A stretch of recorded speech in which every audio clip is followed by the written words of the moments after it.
சுமார் 2000 ஆண்டுகள் பழமையானது கேரள கோட்டயத்தில் இருக்கிற குமாரநல்லூர் தேவி கோவில். மதுரை மீனாட்சி அம்மனின் அம்சமாக பார்க்கப்படுற இந்த தேவி மலையாள மக்களுக்கு மட்டும் இல்லாம பல தமிழக மக்களுக்கும் குலதெய்வமா இருந்துகிட்டு இருக்காங்க. ஒவ்வொரு ஆண்டும் கார்த்திகை மாதம் 10 நாட்கள் இங்க மிக விமர்சையா திருவிழா கொண்டாடப்பட்டுகிட்டு இருக்கு. அதுலயும் கடைசி 3 நாட்கள், திருவிழாவின் கடைசி 3 நாட்கள் அப்படிங்கிறது இந்த மாதத்தினுடைய பரணி, கிருத்திகை மற்றும் ரோகிணி நட்சத்திரங்கள்ல கொண்டாடப்பட்டுகிட்டு இருக்கு.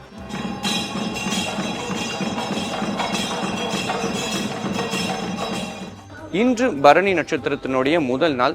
அம்மன் ஆராட்டு நிகழ்வுக்காக காலை 6 மணிக்கு கோவிலிருந்து புறப்பட்டு அருகில் இருக்கிற நதிக்கு போறாங்க. யானை மேல அவங்க பவனி வர இந்த நிகழ்வை பார்க்கறதுக்கு தான் இங்க பல மக்கள் கூடியிருக்காங்க.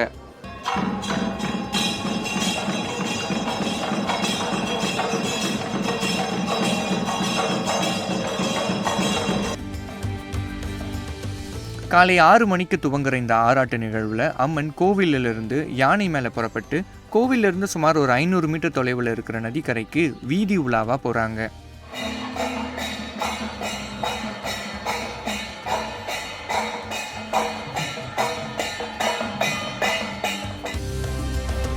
சண்டமேளம் முழங்க யானையின் மேல அம்மன் வீதி உலா வரும் காட்சியை பார்க்கறதுக்காக காலையிலே மக்கள் தங்களுடைய வீட்டு வாசல்ல விளக்குகளை ஏற்றி வச்சு அம்மனுக்காக காத்திருக்காங்க.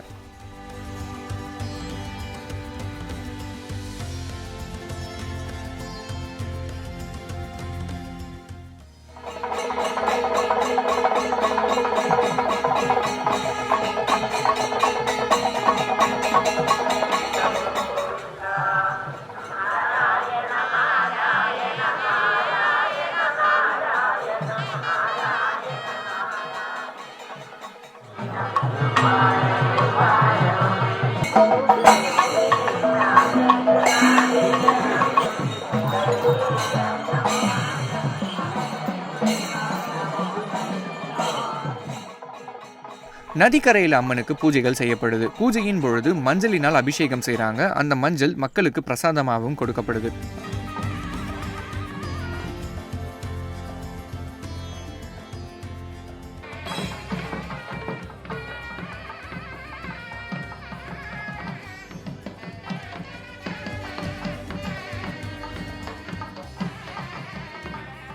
பின்பு ஆராட்டு நிகழ்வு நடத்தப்பட்டுகிட்டு இருக்கு.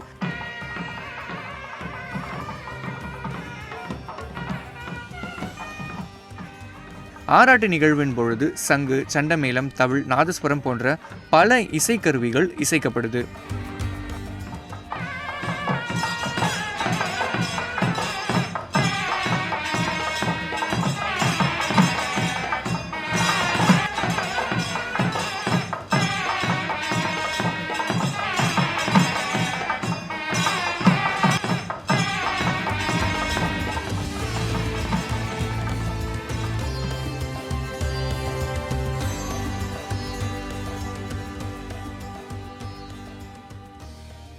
ஆராட்டு நிகழ்வு முடிஞ்சதும் அம்மன் நதிக்கரையிலே மக்களுக்கு காட்சி கொடுக்கறாங்க. பின் யானையில ஏறி கோவிலை வந்து அடையிறாங்க.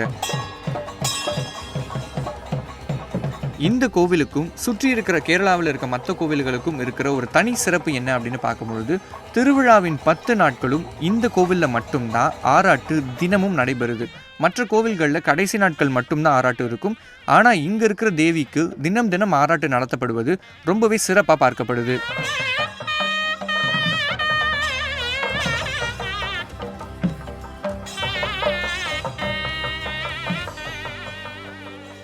குமாரநல்லூர் தேவி கோவில், குமாரநல்லூரின் மொத்த ஆட்சி அதிகாரமும் அம்மனுக்கு தான் இன்றும் இருக்கு அப்படிங்கிறத இங்க இருக்கிற மக்கள் நம்பிக்கிட்டு இருக்காங்க. இந்த திருவிழாவின் பொழுது ஒவ்வொரு நாளும் ஆயிரக்கணக்கான மக்கள் வரிசையில காத்திருந்து சுவாமி தரிசனம் செய்கிறாங்க.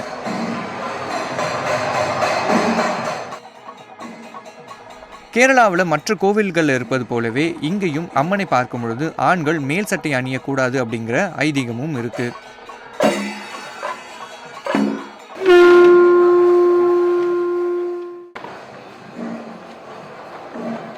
குமாரநல்லூர் தேவிக்கு உள்ளூர் மக்கள் நெல் மற்றும் மஞ்சளை பிரதான காணிக்கையாக கொடுக்குறாங்க.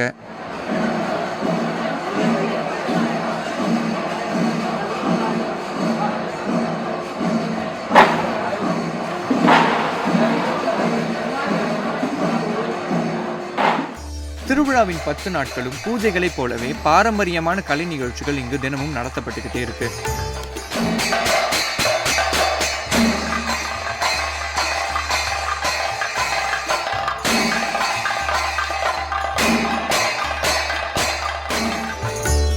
கேரளாவின் பிரபலமான பல சண்டை மேள குழுக்கள் தினம் தங்களுடைய இசை நிகழ்ச்சியை இங்கே நடத்துகிறாங்க. பெரியவர்கள் முதல் சிறியவர்கள் வரை இந்த நிகழ்ச்சிகளை பார்ப்பதற்காகவே இங்கே வராங்க. அதே போல் பிரபலமான பல குழுக்கள் தங்களுடைய இசை நிகழ்ச்சிகளை இங்கே நடத்திக்கிட்டு இருக்காங்க.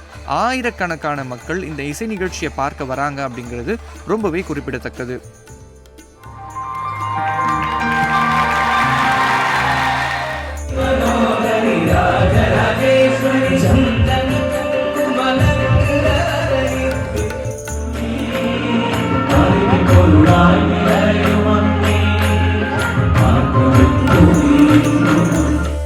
முருகனுக்காக தான் இந்த கோவில் முதல்ல கட்ட துவங்கப்பட்டிருக்கு. பின்புதான் தேவி கோவிலா மாறி இருக்கு. அதனால இந்த திருவிழாவின் ஒரு அங்கமாக முருகன் இந்த கோவிலுக்கு வருவது போன்றும் ஒரு நிகழ்வு நடத்தப்படுது.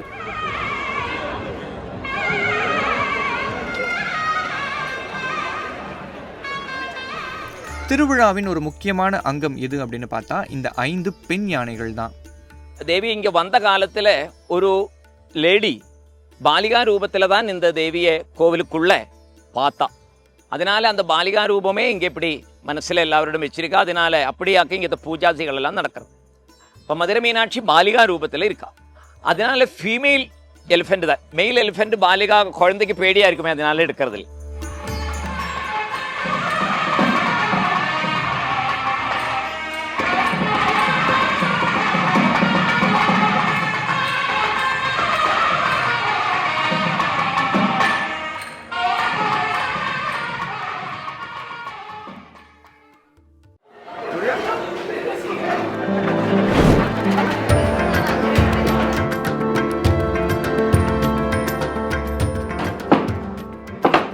கார்த்திகை மாதம் பரணி காலை ஆராட்டு நிகழ்வு முடிந்ததற்கு பிறகு ஊட்டு பிரசாதம் தயாரிப்பதற்கான பணிகள் துவங்கும்.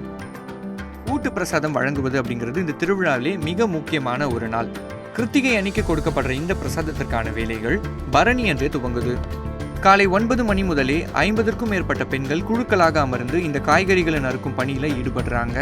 முக்கியமாக பூசணிக்காய், கருணைக்கிழங்கு, வாழைக்காய், வெண்டைக்காய், முருங்கைக்காய், வெங்காயம், தக்காளி, கத்திரிக்காய், உருளை என பல்வேறு காய்கள் இந்த இடத்துல நறுக்கப்பட்டுக்கிட்டு இருக்கு.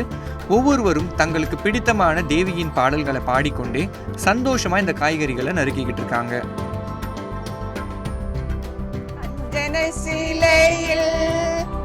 ஆதிபராசக்தி அம்மே குமாரநல்லூரம்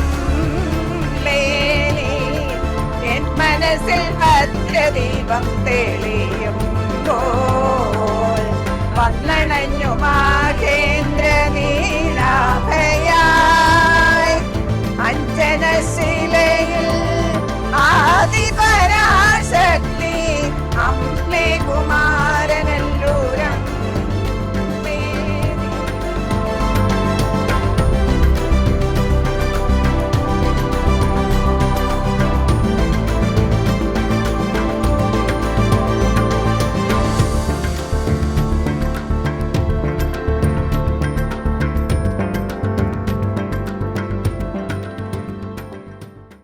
சுமாரா 5 மணி நேரம் நீடிக்கிற இந்த காய்கறிகளை நறுக்கும் பணியில டன் கணக்கில் காய்கறிகள் நறுக்கப்படுது.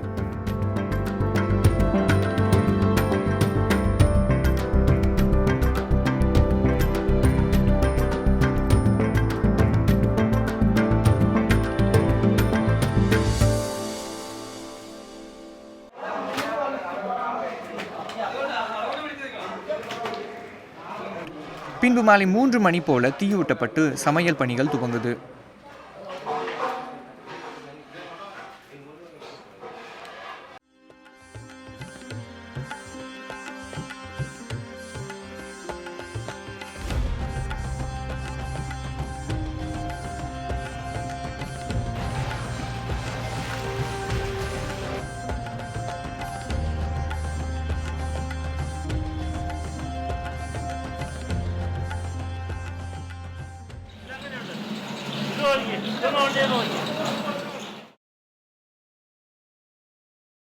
இந்த ஊட்டு பிரசாதத்தை தயார் செய்வதற்காக 100 சமையல் கலைஞர்கள் வரவழைக்கப்பட்டிருக்காங்க. பல 100 பாத்திரங்கள் பயன்படுத்தப்படுது.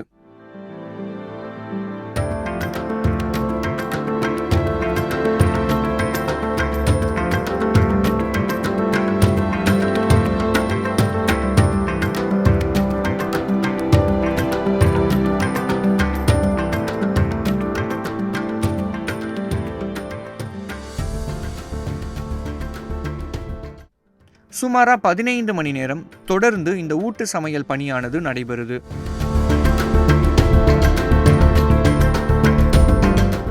சாம்பார், சாதம், கூட்டு, பொரியல், ஊறுகாய் அப்படின்னு பிரதானமான 5 உணவுகளை சமைக்கிறாங்க.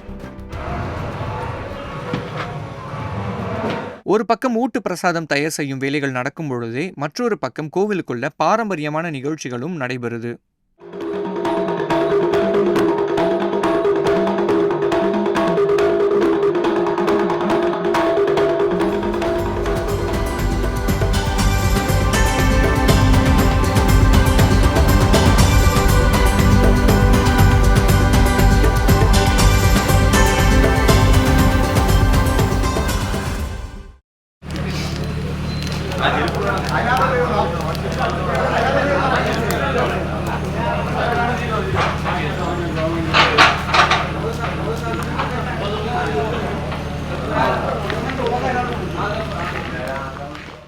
இரவு 9 மணிக்கு இந்த சாதம் செய்யும் பணிகள் துவங்குது. விடிய தொடர்ந்து இந்த சாதத்தை சமைச்சுக்கிட்டே இருக்காங்க.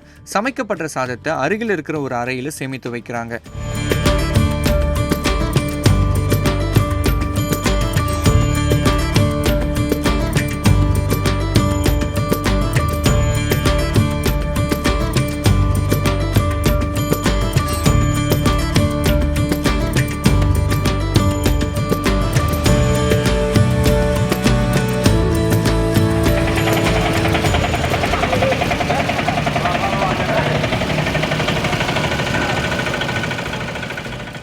இதற்காகவே ஒரு அறை ஒதுக்கப்பட்டிருக்கு.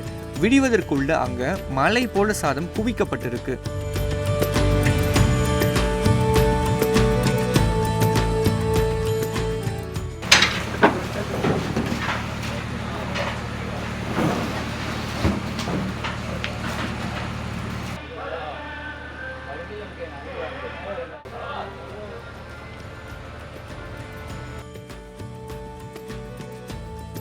இந்த சமைக்கப்பட்ட சாதம் மற்றும் பிற உணவுகளை தான் கிருத்திகை தினமான இன்று ஊட்டு பிரசாதமாக 50,000 மக்களுக்கு கொடுக்க போறாங்க.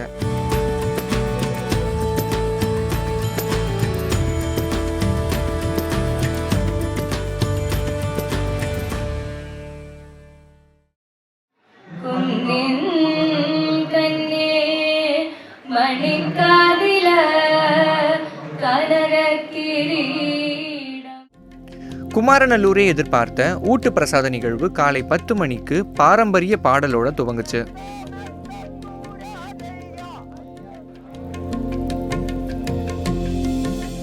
காலை 8 மணிக்கே மக்கள் வரிசையில் நிற்க துவங்கிட்டாங்க. சுமாரா ஒரு 700 to 800 மீட்டர் தொலைவுக்கு ஆயிரக்கணக்கான மக்கள் வரிசையில் காத்திருந்து இந்த ஊட்டு பிரசாதத்தை வாங்குவதற்காக கோவிலுக்கு வந்திருந்தாங்க.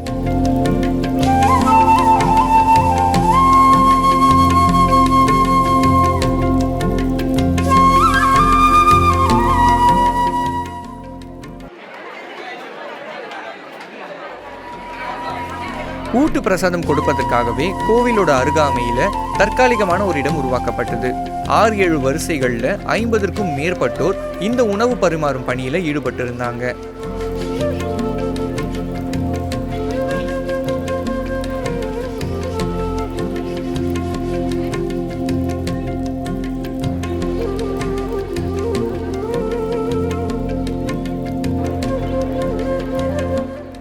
பாக்குத்தட்டில் சாதம், சாம்பார், கூட்டு, பொரியல், ஊறுகாய் கொடுக்கப்பட்டது.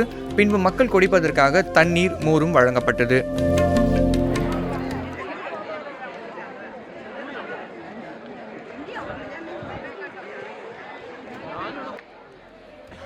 சாப்பிட்டு முடித்த மக்கள் தட்டை போடுவதற்காகவும் கைகளை கழுவதற்காகவும் பிரத்யேகமான இடங்கள் உருவாக்கப்பட்டது. காலை 10 மணிக்கு துவங்கிய ஊட்டு பிரசாத நிகழ்வு நாள் முழுவதும் நீண்டு மாலை 3 மணிக்கு நிறைவடையது. கோட்டயத்தை சுற்றி இருக்கும் மக்கள் குடும்பமாக இந்த நிகழ்வுல கலந்துக்கிட்டாங்க.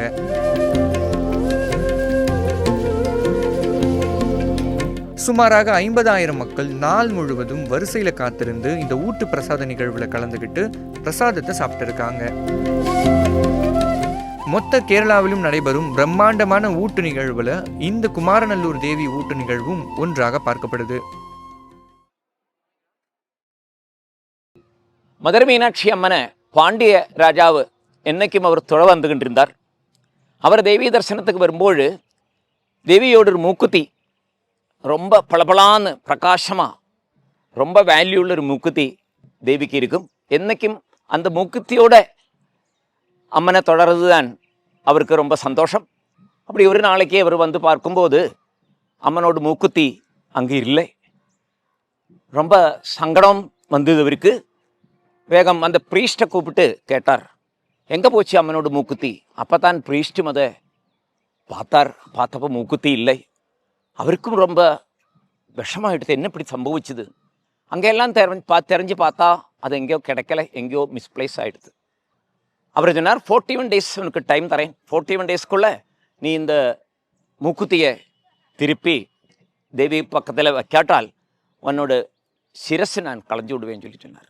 அந்த காலத்தில் அப்படித்தானே, ராத்திரி ஒரு 12 மணி அந்த சமயத்தில் ஒரு தேவியோட சப்தம் கேட்கறது. நீ என்னோட பக்தன் தான், நீ நிரபராதி, நீ ஒன்றுமே செய்துட்டில்லை, நீ ரொம்ப நல்லவன், எனக்கு என்ன ரொம்ப இஷ்டம்.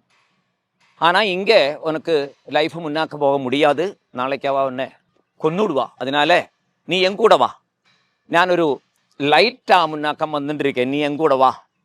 அப்படி அவர் எழுந்திருந்தார். இந்த ஜோதி முன்னால் போச்சு, அவர் பின்னால் நடந்தார். அவர் நடந்து வந்த தேசம் இந்த குமாரநல்லூர். அவர் இம்மீடியட்டாக அங்கே ஊர்க்காரர்கிட்ட எல்லாம் இந்த விவரம் சொன்னார்.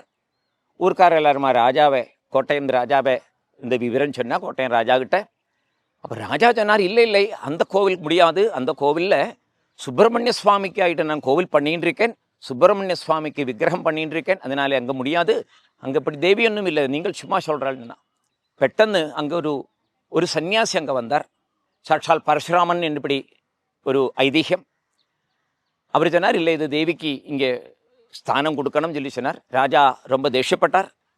இனி இன்கேஸ் நீங்கள் இங்கே தேவி ஆக்குமுன்னா இந்த தேவிக்கு நான் ஒன்றும் சம்பத்து கொடுக்க மாட்டேன், இந்த தேவிக்குள்ள பூஜாதிகளுக்கெல்லாம் உள்ள செலவுகள் எல்லாம் நீங்கள் தான் எடுத்துக்கணும், நான் ஒன்றுமே கொடுக்க மாட்டேன்னு சொல்லி ராஜா ரொம்ப தேஷ்யப்பட்டார். தேஷ்யப்பட்டுட்டு அவர் கொஞ்சம் தூர வக்கம் பக்கத்தில் ஒரு கோவில் வச்சுருக்கா, ஒரு தேவி ஒரு கோவில் அங்கே பண்ணின்னு இருக்கா.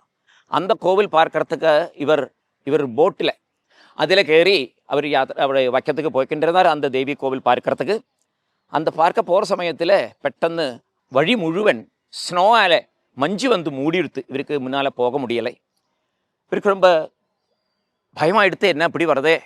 அப்போ உடனே அந்த வள்ளத்தில் இருந்த அந்த வள்ளம் ஓடிச்சுட்டு இருந்த டிரைவராக இருந்து அவர் சொன்னார், இது தேவி கோபமாக்கும், அதனால் நீங்கள் தேவிக்கு எல்லாம் தேவிக்குள்ள பிரசாதத்துக்குள்ளதை எல்லாம் நான் தந்துக்கிறேன்னு சொல்லுங்கோ, அப்போ இந்த மஞ்சு மாறியோடுன்னு சொல்லி சொன்னார். அப்படியே ஆகட்டும், இந்த மஞ்சு எத்தனை ஏரியாவில் இருக்கோ கிலோமீட்டரோളം அந்த அத்தனையும் ஏரியாவில் உள்ள பூமி முழுவன் நான் தேவிக்கு காணிக்கையாக போடுறேன், தேவியோட பாதத்தில் வைக்கிறேன்னு சொல்லி சொன்னார். உடனே அந்த மஞ்செல்லாம் மறைஞ்சது. இம்மீடியட்டாக அப்போ തന്നെ அந்த வெள்ளத்திலேருந்து இருக்கிற போட்டுக்கு பக்கத்தில் வெள்ளத்திலேருந்து தேவியோடு கை வள போட்டுருந்த கை மேலே வந்தது. இவர் அந்த கையில் தொட்டுண்டு தானம் பண்ணுற போல இந்த பூமி முழுவன் தேவிக்கு கொடுத்தார். மஞ்செல்லாம் மாறித்து அவர் நேരെ ഉദയനാപുരத்துக்கு போகவும் செய்தார். അപ്പോഴേക്കും இந்த സന്യാസി சொன்னாரே கோவில் தேவிக்காக்குன்னு. അപ്പോൾ ദേശത്തിലുള്ളവെല്ലാം ഒരു വിഗ്രഹം വേണമേ சொன்னார். அப்போ அங்கே ஒரு விக்கிரகம் ஆல்ரெடி சின்ன விக்கிரகம் அவன் செய்துட்டு. ஆனால் அவர் சொன்னார், அந்த விக்கிரகம் கரெக்ட் இல்லை, அதனோட சைஸு அதனோட மெஷர்மெண்ட் ஒன்றும் சரியில்லை, ஐஸ்வர்யம் இல்லை, இது வேண்டாம் சொல்லி சொன்னார். அப்போ பின்ன ஏது விக்கிரகம் கேட்டார்.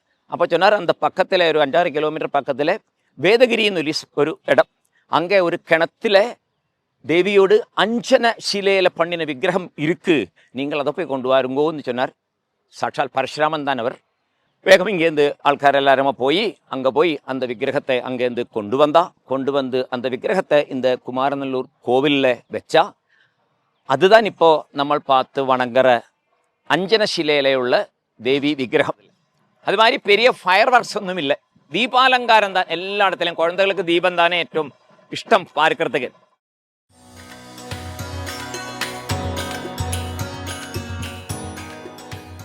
மாலை கார்த்திகை விளக்கு நிகழ்வு. தேவியின் பிறந்த நாளை மக்கள் விளக்குகளை ஏற்றி கொண்டாடும் விதமாக நகரம் முழுவதுமே வண்ண விளக்குகளால் ஜொலித்தது அப்படின்னு தான் சொல்லலாம்.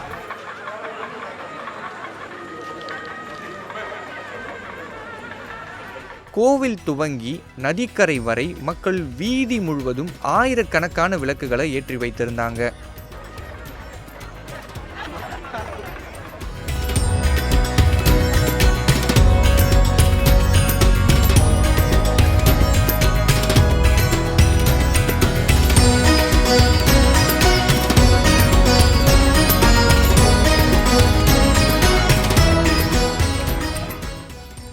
தேவலோகம் எப்படி இருக்கும்னு கேட்டா அது லட்சக்கணக்கான வண்ண விளக்குகளால ஜொலிக்கும் அப்படின்னு சொல்லப்படும். அந்த தேவலோகத்தை போலதான் குமாரநல்லூர் தேவி கோவிலை சுற்றி இருக்கும் வீதிகள் எல்லாம் அன்னைக்கு ஜொலிச்சது. குழந்தைகள், பெரியவர்கள், பெண்கள் மற்றும் குடும்பமாக மக்கள் தங்களுடைய பாரம்பரிய உடையில வீதி முழுவதும் ஆயிரக்கணக்கான விளக்குகளை ஏற்றி மகிழ்ந்திருந்தாங்க. கார்த்திகை தினத்தன்று விளக்கொலியில் குமாரநல்லூரை ஜொலிக்கும் காட்சியை தான் நம்மளால் பார்க்க முடியும்.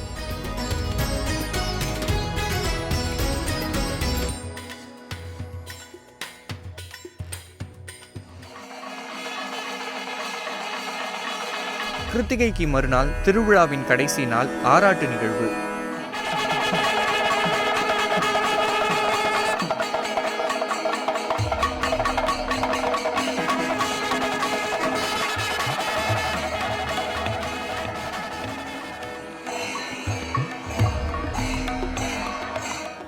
குமாரநல்லூர் தேவி தன்னுடைய கட்டுப்பாட்டில் இருக்கும் குமாரநல்லூர் முழுவதும் வீதி உலா சென்று நதியில் நீராடும் நிகழ்வு தான் ஆராட்டாக கொண்டாடப்படுது.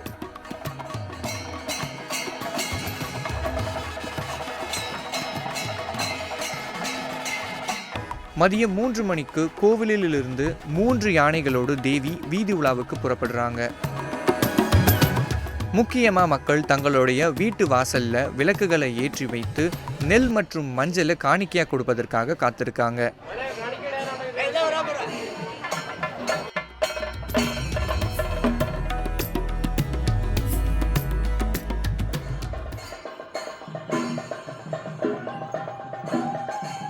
தேவியின் ஊர்வலத்தோடு இந்த காணிக்கைகளை பெற்றுக்கொள்வதற்காகவே தனியா ஒரு வாகனம் ஏற்பாடு செய்யப்பட்டு ஊர்வலத்தோடு வருது.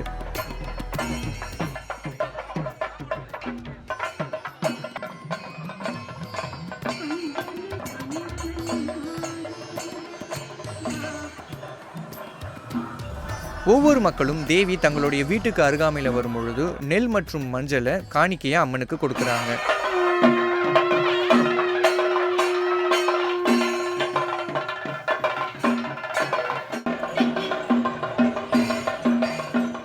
மக்களை பார்ப்பதற்காக வீதி உலா வரும் இந்த நிகழ்வை மக்கள் ரொம்பவே உணர்வு பூர்வமாக எடுத்துக்கிறாங்க. ஆயிரக்கணக்கான மக்கள் வழிநெடுக்க காத்திருக்காங்க. கோவிலிலிருந்து சுமார் 7 கிலோமீட்டர் தொலைவில் இருக்கிற வனத்துறையின் கட்டுப்பாட்டில் இருக்கும் நதிக்கு அம்மன் இரவு 12 மணி போல வந்து சேர்றாங்க. அம்மனின் வருகைக்காக மாலை 7 மணி முதலே ஆயிரக்கணக்கான மக்கள் அந்த பகுதியில் காத்திருந்தாங்க. அந்த பகுதியே ஒரு திருவிழா போல இருந்தது. பல கலை நிகழ்ச்சிகள் அந்த இடத்துல நடந்துகிட்டு இருந்தது.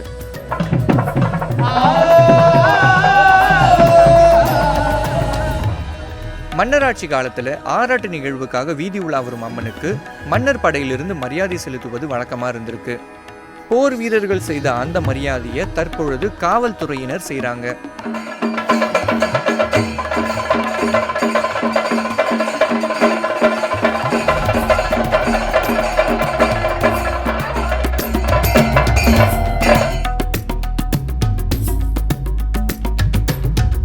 நதிக்கரையை அடைந்ததும் அம்மனுக்கான ஆராட்டு நிகழ்வுகள் தொடங்குது. பூஜைகள் செய்யப்படுது. மஞ்சளினால் அபிஷேகம் செய்யப்படுது.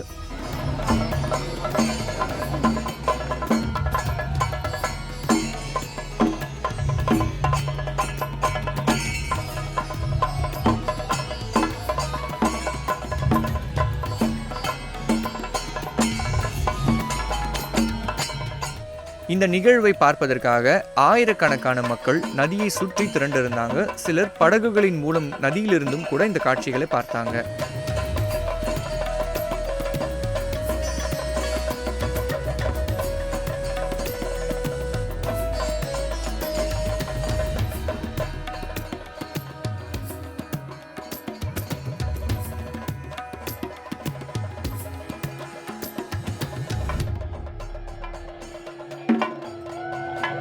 அம்மனின் ஒவ்வொரு முக்கியமான நிகழ்வின் பொழுதும் குலவை சத்தம் எழுப்புவதை இங்க இருக்கிற பெண்கள் வழக்கமா வச்சிருக்காங்க.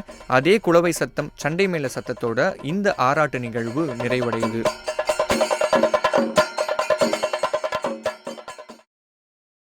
கோட்டயம் குமாரநல்லூர் தேவி கோவிலுடைய இந்த 10 நாட்கள் மிக விமர்சையான திருவிழா. முக்கியமாக ஊட்டு மற்றும் ஆராட்டு நிகழ்வுகளை பார்க்கும் பொழுது மக்கள் அந்த தேவியின் மேலே எவ்வளவு பக்தியும் அன்பும் வச்சிருக்காங்க அப்படிங்கிறத நம்மளால் புரிஞ்சுக்க முடியும்.